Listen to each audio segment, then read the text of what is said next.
There is nothing rhetorical about the application to the International Court of Justice, in which South Africa accuses Israel of genocide in Gaza. The 84-page document has been drafted by experts in genocide.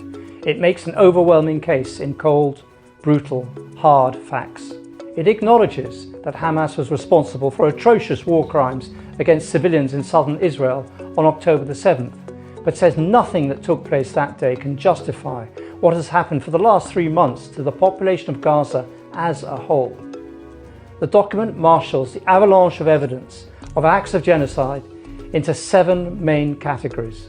The scale of the killing, which at the time of publication was over 21,000 deaths, 70% of whom are women and children. Cruel and inhuman treatment of large numbers of civilians, including children, who are arrested, blindfolded, forced to undress and remain outside for long periods in cold weather.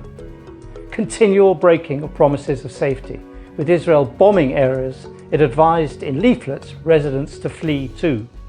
Deprivation of access to food and water, a policy which has pushed the population of Gaza to the brink of famine.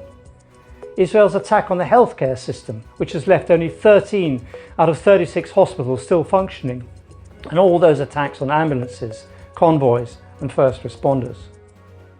The destruction of Palestinian life in Gaza, its towns, homes, apartment blocks, infrastructure, universities and culture. Last but by no means least are the expressions of genocidal intent against the Palestinian people by the highest office holders in the land. The references by Benjamin Netanyahu to the biblical story of the total destruction of Amalek by the Israelites. The statement by President Isaac Herzog that an entire nation out there is responsible. The Defense Minister Yoav Gallant's assertion that Israel was fighting human animals.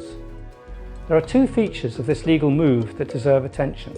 The first is that unlike other genocides in history, Cambodia, Rwanda, Srebrenica, this one is happening right now before our eyes, and it will continue to happen unless Israel is stopped. Hence the plea for an urgent hearing at the World Court at The Hague. But the second is who is making it.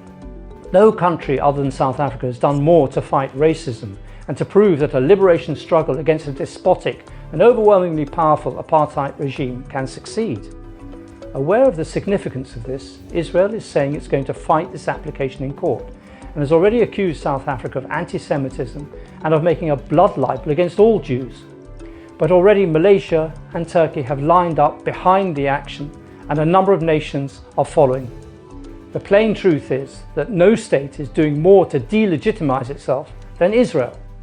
After what has happened, Israel's international reputation is in shreds. You don't need a law degree to see what's going on. All you have to do is to watch and listen to the daily output of hate speech in videos of soldiers, singers, artists, politicians. They represent what mainstream Israel thinks. They become genocidal, racist and fascist when talking about Palestinians. Nor is Israel disguising the fact that it is in contact with a number of nations, Congo, Saudi Arabia, Iraq, as destinations for what they call the voluntary resettlement of Palestinians from Gaza. Some of these contacts predate October the 7th. They're not a response to trauma. It's cold, strategic policy to make life unlivable for 2 million Palestinians in Gaza so that they've only got one alternative: to starve or to leave.